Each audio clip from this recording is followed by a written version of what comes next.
Hello बच्चों, स्वागत है आपका आपके यूट्यूब चैनल मार्क एजुकेशन में। जैसा कि हम लोग अभी तक पढ़ रहे हैं इकाई 4 जो कि आपका 12th क्लास की फिज़िक्स का है। और हमने यहाँ पर कुछ क्वेश्चंस करे थे जैसे कि आप लोग ने करे होंगे। अति लघु उत्तरी के हम लोगों ने क्वेश्चन करे थे, फिर उसके बाद में हम लोगों ने लघु उत्तरी के क्वेश्चंस नंबर फर्स्ट कर लिया था जो कि आपका फैराडे के विद्युत चुम्बकीय नियम थे। ठीक है। अब हम यहाँ पर क्या करेंगे, अब हम यहाँ पर दूसरा क्वेश्चन करेंगे जो कि दूसरा क्वेश्चन काफ़ी इंटरेस्टिंग है। यहाँ पर है हमारा सेकंड क्वेश्चन, स्वप्रेरण और अन्योन प्रेरण में अंतर लिखिए। ठीक है, स्वप्रेरण और अन्योन प्रेरण में अंतर। तो सिंपल सा है कि भाई सबसे पहले तो हमको उसकी परिभाषा मालूम होनी चाहिए, क्योंकि हम अगर अंतर लिखना शुरू करते हैं तो सबसे पहले अगर हमको अंतर में परिभाषा लिख देते हैं तो हमें ज़्यादा अच्छा होगा, क्योंकि इससे काफ़ी चीज़ें क्लियर हो जाती है। ठीक है, चलिए जैसा कि अगर हम यहाँ पर पहला एग्जाम्पल देखें या फिर फर्स्ट जो भी तुम्हारा अंतर है अगर हम उसको देखें तो यहाँ पर क्या लिखा हुआ है। यहाँ पर है हमारे कि स्वप्रेरण के अंदर अगर हम देखें तो यहाँ पर क्या लिखा हुआ है, किसी कुंडली में प्रभावित धारा। ठीक है, किसी कुंडली में प्रभावित धारा के मान में परिवर्तन करने पर उसी कुंडली में प्रेरित धारा उत्पन्न हो जाती है। ठीक है, सिंपल सी लैंग्वेज है ना। यहाँ पर समझ में नहीं आया तो कोई बात नहीं, एक बार और पढ़ के देखें। यहाँ पर क्या बोला जा रहा है कि किसी कुंडली में प्रभावित धारा के मान में अगर आप परिवर्तन कर देते हो। ठीक है, कोई आप मतलब आपके पास में कोई कुंडली है। ठीक है, कुंडली में अगर आप धारा दे रहे हो तो धारा के मान में परिवर्तन करना है और उसी कुंडली में प्रेरित धारा उत्पन्न हो जाती है। मतलब जिस कुंडली में आप धारा दे रहे हैं उसी कुंडली में आपका प्रेरित धारा उत्पन्न हो जाती है। इस घटना को स्वप्रेरण कहते हैं। मतलब इसमें कोई अलग से कुंडली की जरूरत नहीं होती है। अब अगर इसी को हम थोड़ा सा अलग पढ़ें जिसमें हमारा अन्योन प्रेरण है। अन्योन प्रेरण में है हमारा कि किसी कुंडली में प्रभावित धारा के मान में परिवर्तन करने पर, है ना, मतलब दोनों डेफिनेशन लगभग सेम थी कि किसी कुंडली में प्रभावित धारा के मान में परिवर्तन करने पर। यहाँ पर क्या था, उसी कुंडली में, है ना, इस वर्ड को याद रखेंगे, उसी कुंडली में, है ना, सेल्फ। और अगर हम यहाँ पर बात करें अन्योन प्रेरण में तो यहाँ पर क्या है कि धारा के मान में परिवर्तन करने पर उसके पास क्या, उसके पास स्थित अन्य कुंडली में प्रेरित धारा उत्पन्न हो जाती है। इस घटना को अन्योन प्रेरण कहते हैं। ठीक है, स्वप्रेरण अन्योन प्रेरण क्लियर हो गया। अगर हम एक एग्जांपल लेके समझे, स्वप्रेरण मतलब खुद से और अन्योन प्रेरण मतलब अन्य के द्वारा। ठीक, स्वप्रेरित होना मतलब खुद से प्रेरित होना। जैसे हमने कोई थॉट पढ़ा या हमने कोई मूवी वगैरह देखे तो हम कैसे प्रेरित हो जाते हैं, तो यह स्वप्रेरण हो गया। और अन्योन प्रेरण का अगर हम एग्जांपल ले तो यहाँ पर यह होगा कि भाई आप कोई चीज़ किसी को समझा रहे हो या कोई व्यक्ति आपको समझा रहा है, तो ये आपका अन्योन प्रेरणा हो गया, मतलब अन्य के द्वारा प्रेरणा हो मिलना, है ना, सिंपल सी लैंग्वेज में। तो फिलहाल अगर यहाँ पर हम डेफिनेशन की उसमें चलें कि स्वप्रेरण क्या है, तो स्वप्रेरण क्या है भाई, आपके पास में कोई कुंडली है, उसमें धारा के मान में आप परिवर्तन कर रहे हो तो उसी कुंडली में प्रेरित धारा उत्पन्न जाती है और इस घटना को स्वप्रेरण कहते हैं। और अन्योन प्रेरण में क्या है कि किसी कुंडली में प्रभावित धारा के मान में अगर आप परिवर्तन करते हो तो उसके पास स्थित अन्य कुंडली में प्रेरित धारा उत्पन्न हो जाती है। ठीक, मतलब यहाँ पर हमारे पास में दो कुंडली होगी और यहाँ पर हमारे पास एक कुंडली होगी। एक ये भी डेफिनेशन हो गया हमारा। चलिए अब थोड़ा सा अगर हम आगे बढ़ें, यहाँ पर हमारे पास में जो पॉइंट बने हुए हैं, सेकंड पॉइंट क्या है, इसमें प्रेरित धारा कुंडली की मुख्य धारा को सीधे प्रभावित करती है। ठीक, भाई आप जो धारा दे रहे थे और जो धारा के देते समय उसमें जो परिवर्तन हो रहा था उससे प्रेरित धारा उत्पन्न हो रही थी। तो सेकंड पॉइंट भी उसी के बारे में डिक्लेयर कर रहा है कि इससे प्रेरित धारा जो है, मतलब स्वप्रेरण से प्रेरित धारा जो है वो कुंडली की मुख्य धारा के मान को सीधा प्रभावित करती है। और ये क्या है अन्योन्य प्रेरण में कि प्रेरित धारा मुख्य धारा को सीधे प्रभावित नहीं करती। क्यों, मान लो जैसे हमारे पास में एक सर्किट है, एक सर्किट ये है, तो अगर हमने इस पे चार्ज दिया, है ना, इस पे चार्ज अगर दे रहे हैं तो इस पे ऑटोमेटिक चेंजेस होगा। ठीक, और अगर यहाँ पर इसीलिए बोल रहा है, और यहाँ पर क्या है हमारे पास में एक ही कुंडली है, तो अगर एक कुंडली में चेंजेस होगा तो मतलब कि पूरे सर्किट में चेंज होगा। लेकिन अब अगर हम कहें कि भाई यहाँ पर चेंजेस हो रहा है ना, किस पर, इसमें चेंजेस हो रहा है दूसरी कुंडली में, तो यहाँ पर पहले में कोई भी चीज़ें नहीं चेंज होगी। ठीक, यहाँ पर इसीलिए यहाँ लिखा गया है। अब अगर हम यहाँ पर देखिए, यहाँ पर जो सेकंड पॉइंट है हमारा, नेक्स्ट पॉइंट है, इसमें एक कुंडली होती है। सिंपल सी बात कही गई थी पहले ही कि स्वप्रेरण है मतलब खुद से प्रेरणा लेना, मतलब कि एक ही कुंडली रहेगी। अन्योन्य प्रेरणा मतलब दूसरे के द्वारा प्रेरणा मिलना। तो सिंपल सी बात है कि इसमें दो कुंडलियां होंगी, जैसा कि हमने पहले भी बता चुके हैं। अब अगर हम इसका लास्ट पॉइंट देखें, लास्ट पॉइंट क्या है? स्वप्रेरण के कारण स्विच बंद करते समय कभी कभी बल्ब फ्यूज हो जाते हैं। ठीक है, स्वप्रेरण के कारण स्विच बंद करते समय कभी कभी बल्ब फ्यूज हो जाते हैं।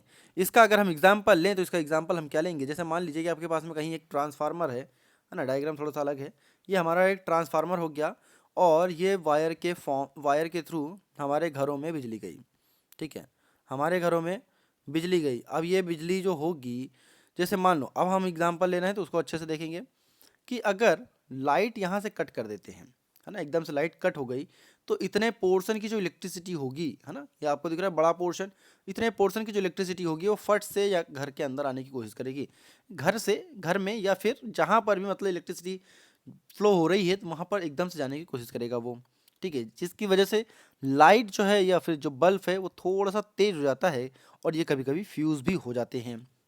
ठीक, लेकिन अगर हम अन्योन्य प्रेरण की बात करें तो अन्योन्य प्रेरण में ऐसी घटनाएं कभी नहीं होती।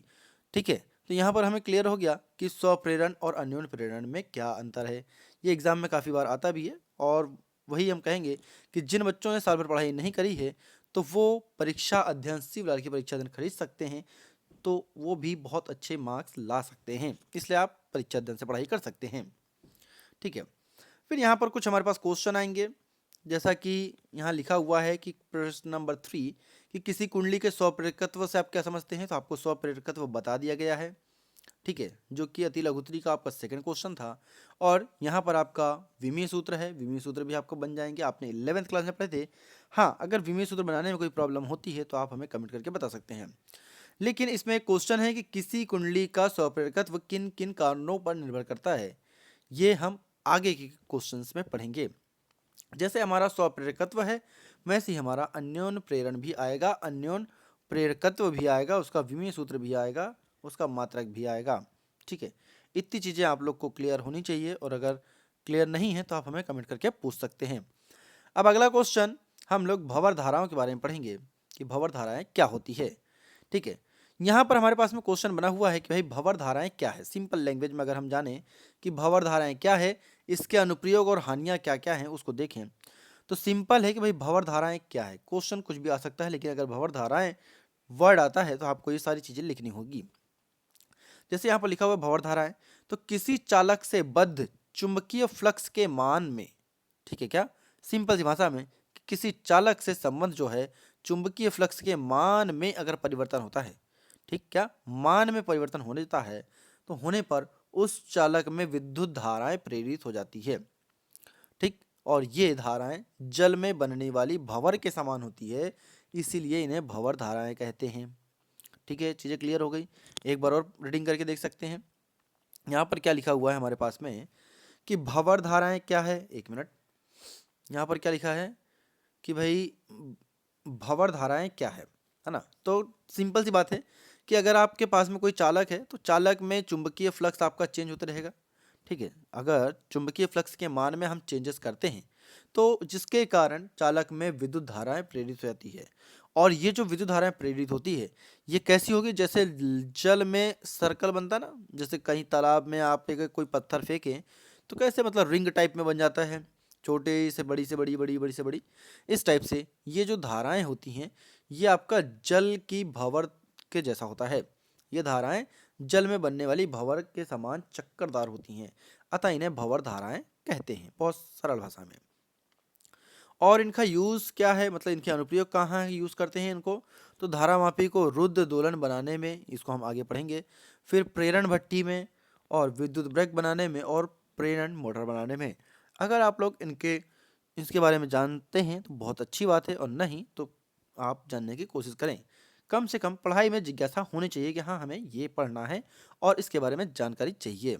ठीक है, इससे हमें लॉस भी होता है। तो भाई लॉस क्या है हमारे पास में कि विद्युत ऊर्जा का एक बड़ा भाग उष्मीय ऊर्जा के रूप में खराब हो जाता है। मतलब कि भंवर धाराएं जो हैं वो उष्मीय ऊर्जा भी बनाती हैं। ठीक है। जैसे मान लो कि कोई दो ऑब्जेक्ट हैं आपके पास में, कोई दो चीज़ें हैं, अब अगर हम इसको रगड़ रहे हैं तो क्या होगा, हीट प्रोड्यूस होगी।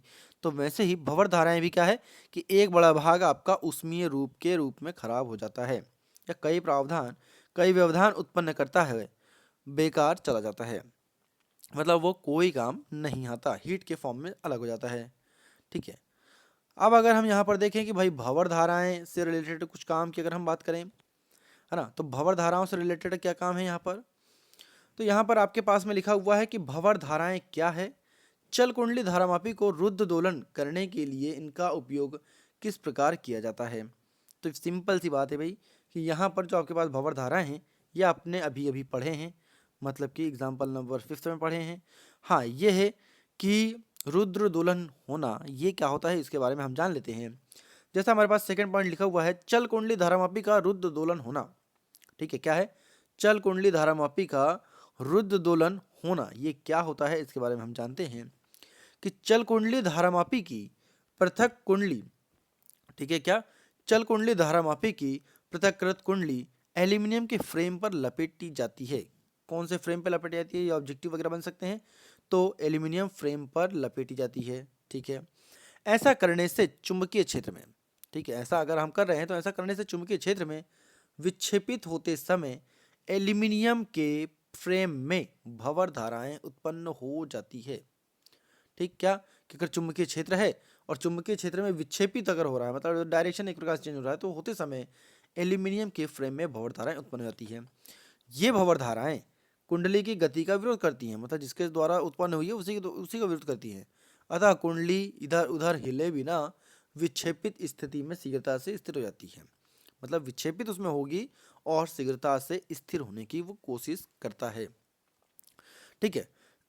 उसके बाद अगर हम यहाँ पर देखें कुछ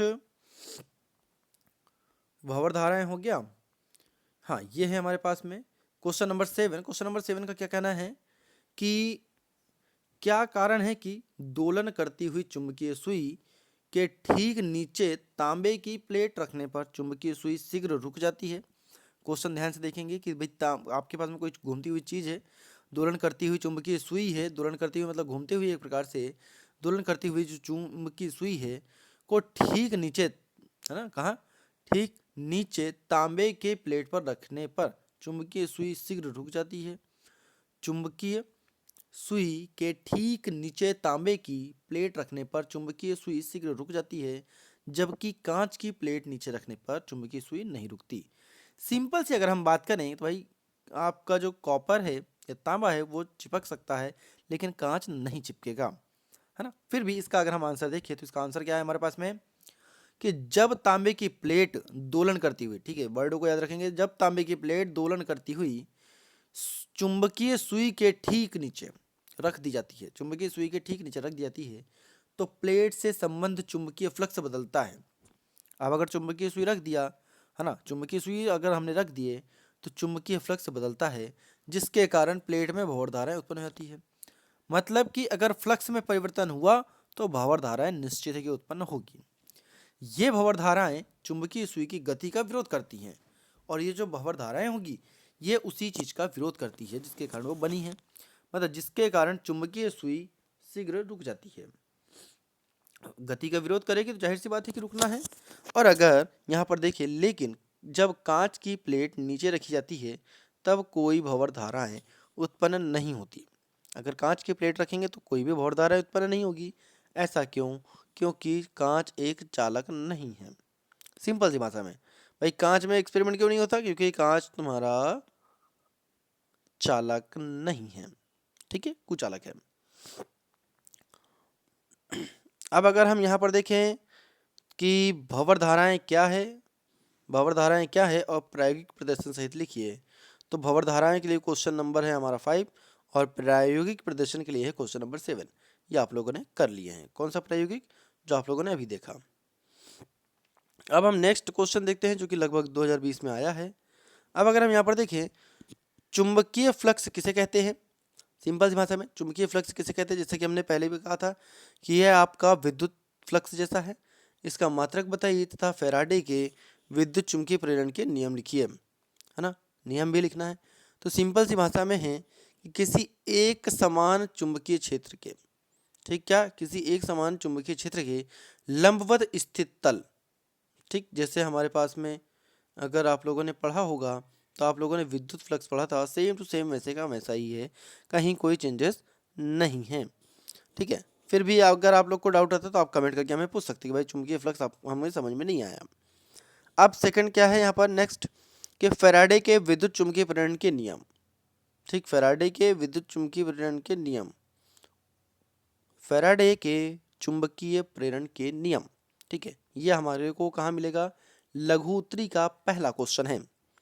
ठीक, तो इस तरह करके हम लोगों ने लगभग 8-9 क्वेश्चन करे हैं, जो कि आपका कौन से क्वेश्चन हैं, ये आपके मतलब लघु उत्तरी प्रश्न हैं।